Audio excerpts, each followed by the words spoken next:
Thanks for talking with us today about your amazing marathon run in aid of the Dignity and Hope Foundation, Cambodia. Congratulations on achieving it, and extremely well done. So you're married and you're a busy mum with 3 boys, and also you're a qualified medical doctor.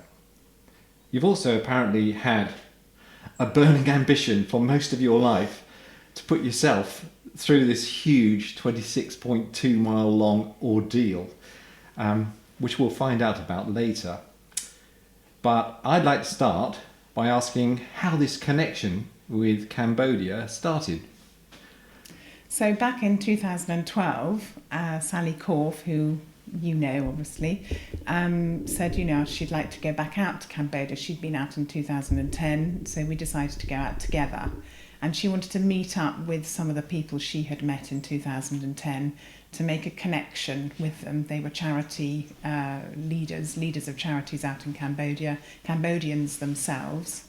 And so 2012 we went on a mission, went out there, and then came back and thought, these people are amazing doing what they do for their own country and their own people. We decided to set up the Dignity and Hope Foundation Cambodia, and that's how it all came about. So 2013 we had our inaugural event, which was amazingly supported by lots of local people, which we were overwhelmed and bowled over by, and that's how it all then started. Wow, okay. So you met quite a few people there and they looked after you. There was quite a lot of hospitality and a bit of culture change, obviously massive culture change probably. And you saw some of the projects that they were involved in. So can you tell us a little bit about that? So when Sally and I came home, one of the things that we really reflected on and really liked about this one particular charity that we had looked into and seen was the sustainability of the charity. And although they required grants from churches to support them, it was very much about setting projects up so that the projects then could be sustainable. And one of those projects was the $50 microloan. So you would lend $50 to a family or to a particular project in the community, and over a year those people would have to pay that $50 back, so that $50 could be then used for help somebody else come out of poverty. And that was what we really liked about what this charity was trying to do. It's not just a free handout, it's hard graft and determination to help yourself out of poverty. And really seated in the culture of the place. They knew how everything worked and how people were in those situations. Yes. So they could tackle that directly. Yes. I love that idea. Yes, and I'm British, so I don't know what the pushes and pulls of Cambodia are, but these Cambodians knew exactly about their country, what the country had been through in the 1980s, and so they were much better positioned to help their fellow countrymen than obviously Sally and I could. But we could at least help raise funds for well drilling and schooling and those sorts of projects. So you came back home, we've touched on this, and you thought, what's next? But why the London Marathon? So I think I must have seen it as a young girl, probably in the 1980s. I saw it on television and I was absolutely mesmerised by these people running of all shapes and sizes and all abilities, people with costumes on, some obviously professional athletes. And it really captured my imagination, and I think in the back of my mind, I thought, I'd like to do that one day, but never really took it any further than that. And probably because I am no runner. I absolutely do not run. It's not what I am built. It's not my shape that I'm built to do. And we used to do cross-country running at school, and I absolutely hated it. I would always come last. I would be the one looking for the shortcut so I could make my route a bit short. But as time has gone on, and I think, you know, the children were obviously very young. You're very busy when you've got young children, and then the children became a little bit older. I recognised I needed to do some exercise, and so started to do some running because it was cheap to do, and you know, you don't need to join a gym, and I could just go off and do a couple of miles just to try and sort of clear my head. Right. And get a bit of exercise. So then, obviously, thinking about sponsorship, how did you go about sorting that out? So my training started in September 2019, so all the way through the winter, and you know, realised I needed to sort of start up a giving page, because the London Marathon, you have to go through Virgin Money because that is their sponsorship, and you know, talk about God's timing. We had just our giving platform, which was BT Donate, had just had to close, and so we were looking for a new platform for the charity. And because I had got a charity place, Virgin Money, and we had to use Virgin Money, they gave it to us as a charity free, whereas otherwise we would have had to pay quite a lot of money to join. So it was all slotting into place amazingly. Yes. Oh, so exciting. And so then, you know, I had to set up a giving page. Didn't really know what to put in it, what to write in it. Got a few photographs. And of course, you know, then COVID sort of started February. The marathon was in April. Yeah. And I think initially we thought, oh, it'll all be over by April. How wrong was I? Right. But ploughing on with the training, you know, having faith that it would actually come about, so getting longer and longer routes. How difficult was that for your training? And I'd probably like to know a little bit of detail about that, in terms of your preparation for you personally. Did you tailor that to yourself, or were you following a prescribed kind of regime for getting miles and food and everything else that you needed? Yeah. So I bought a book, as one always does. It was recommended to me actually by a friend who had also run the marathon about 3 or 4 years ago. And so I've sort of followed that really, and just really stuck to it.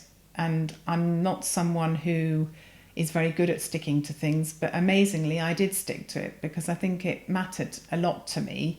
And I think, you know, not being as young as I would like to think I am, I had to look after my body, and I realised that I couldn't afford not to do it right. Yeah. I had an injury in December, which was a bit of a blow, and I had planned to run a half marathon in Windsor, which would have then linked in nicely with the marathon in April, but I was unable to run that because of this injury. So I think it just was a bit of a wake-up call. I've got to take this really seriously, and I've got to, if I'm going to achieve this, I've got to do it right. I can't take shortcuts.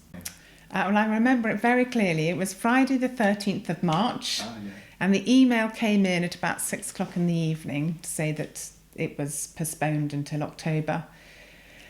And I just thought, oh, well, I'll have a glass of wine then. So I had a glass of wine and didn't really want to sort of focus on it. And then I woke up the next morning and just felt utterly gutted and disappointed, and just thought, you know, I finally get round to applying and getting a place, and then this happens. But I because they'd postponed it to October, I thought, well, you know, there's still a chance it's going to go ahead. And actually, I thought about the weather in October and thought, actually, the weather's probably going to be a bit cooler in October than it might be in April. So maybe this is going to be a positive. But yes, overall, I was devastated. I got up to running 19 miles at that point. So I nearly sort of got to the peak of my training. But yes, I then had to stop or reduce.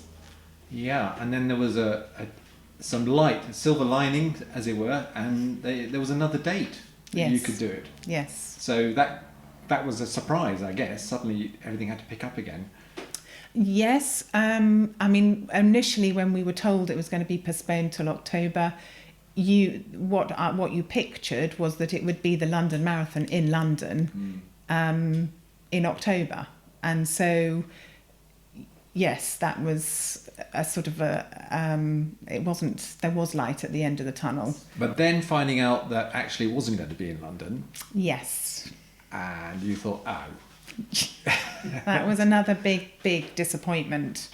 Probably even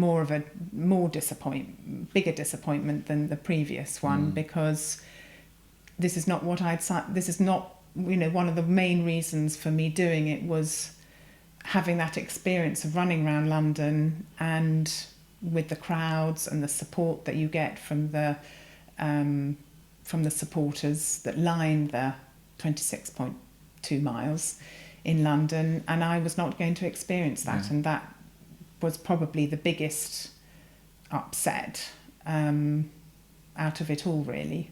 And I sort of reflected on that and thought, well, I can still run, I can still do this, it's just not going to be the way that I had thought it would be. And so then I thought, no, I'm gonna do this. I've trained for it, I'm just gonna do it. Yeah. Right, so the big day finally looms. Yep. And you're looking at the weather forecast. Oh, look, here comes Atlantic Storm Alex, followed by the UK's wettest day on record, Saturday the 3rd of October. And your run is on the Sunday, the day after, which merely apparently had continuous wet conditions, as they say. Can you recall what were your thoughts on that Saturday? So I'm quite an optimistic sort of person, so I thought, well, it's been so dry over the summer, it'll just all disappear into the ground. By Sunday it'll be fine. But Harry and I went out for a little recce on Saturday afternoon. I think it stopped briefly.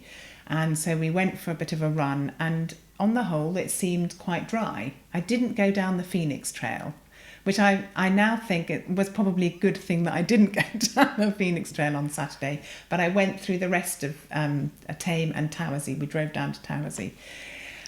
And so I thought, no, this is going to be fine. Even if there's just a continuous rainfall overnight, it's obviously soaking into the ground quite nicely. It'll be fine. And so left it at that. And then woke up Sunday morning, and outside our house are always floods. And I've never seen the flooding as big as it was on that Sunday morning. And there's a picture, I think, somewhere of me standing in front of this flood, thinking, oh, okay, what am I going to find on my route today? Yes. But it wasn't in the forefront of my mind, interesting. I think what was in the forefront of my mind was, am I going to make this? Right. Have I done enough training? Am I going to actually make this? And I think I just wanted to complete it. Yeah. So the Phoenix Trail covered in water then? Well, one of the most amazing things about the whole experience was when I'd sent out emails to people to say that I was doing it, I really, really wanted some support. And a couple of people came back and said, look, I'll run with you. I'll do some running with you. And I was like, oh, fantastic. Yes, I'd want anyone to come and run with me. And so the first lap of the route that I did, I had Andrew Newton. He came and joined me. And he runs along the Phoenix Trail a lot. And he just casually said to me, he disappeared off after sort of 3 miles. And he's a much faster runner than me. So he went and did a little bit of extra stuff. And he said, I'll meet you on the Phoenix Trail. But he said, when you get to the railway bridge, just be warned, it might be flooded. And just go through it, he said. And then he disappeared off into the distance. And I didn't really think a huge amount of that, his comment. But of course, came to under the railway bridge, and saw this enormous puddle, and I thought, okay, can I get round it? No, I can't go under it, and I can't go over it. I've got to go through it. It became a triathlon.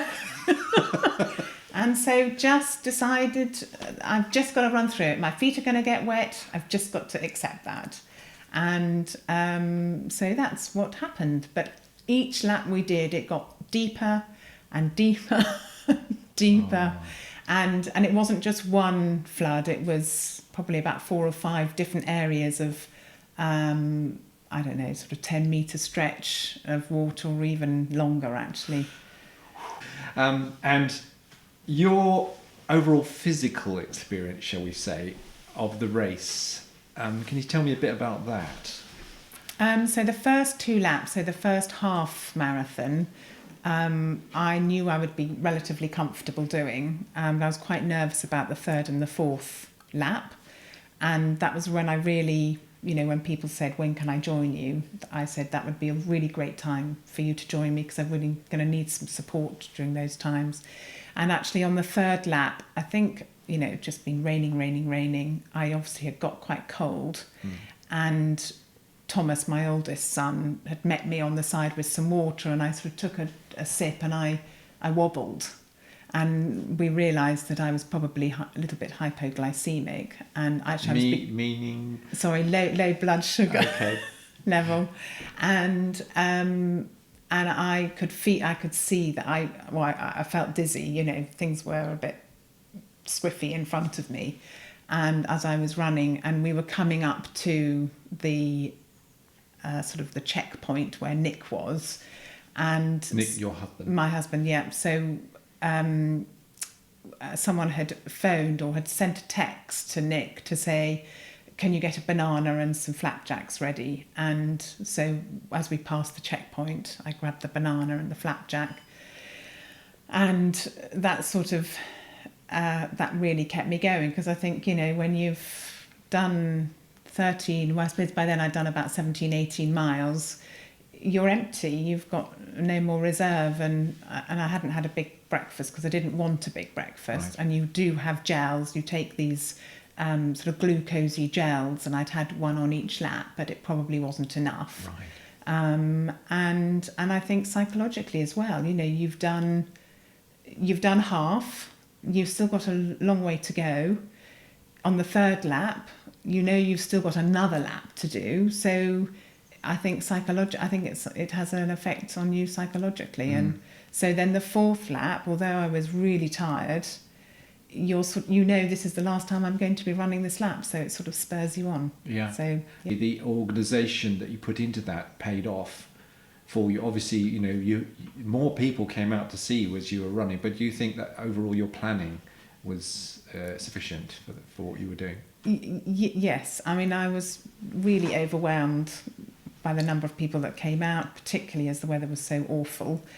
And I don't think I'd perhaps appreciated, the organisation, that it wasn't just me, it was Nick, obviously my husband, and the children. We obviously, the other thing we had to do was we had to plan our route, because we had to make sure that we had run the 26.2 miles, and you had to record it on an app, and that was also a bit of a worry. Is that app going to work? What happens if I get wet or I drop my phone? So you had to actually record it on 2 different devices. One of the devices I accidentally stopped.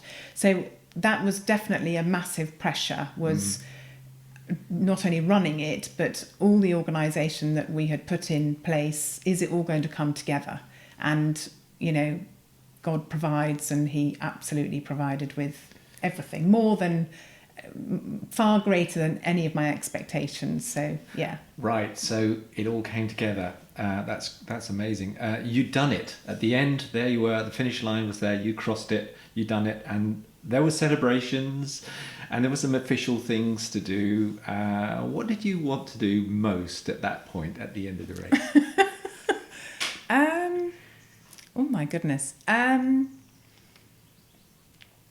Do you think you wanted to go straight home? Well, no.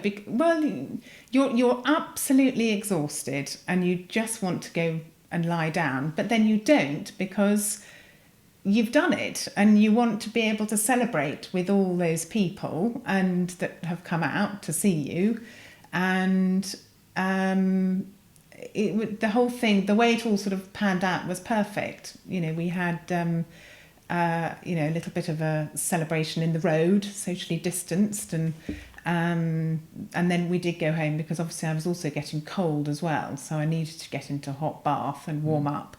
And of course you're then hungry, but actually it's the last thing you feel like doing is eat. Oh yeah. But you've got to eat. You've got to have something to eat. Yes. Very sensible.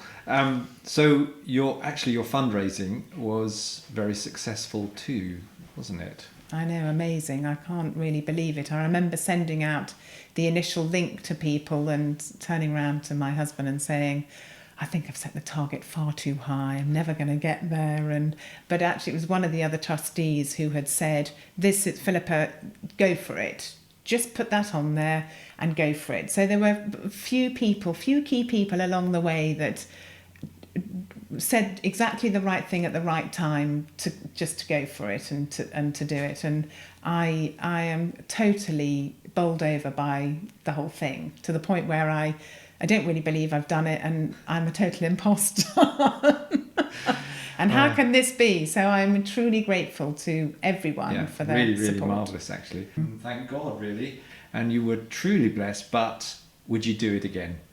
I would.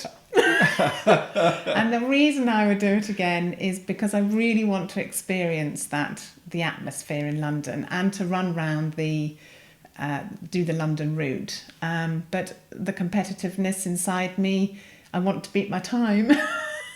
You want to beat your time, yes, right? Yeah. So I would do it again, yeah. So you've set your personal bar quite high by the conditions that you ran through, and still did it. Yes. Congratulations again, and thank you for talking about your marathon run in aid of DHF Cambodia. Thank you very much. Thank you. And thank you to everyone for all their support. It's been a team effort. It really has. My family and the local community. It's not just me. So I'm truly grateful for all of that. Super. Thank you.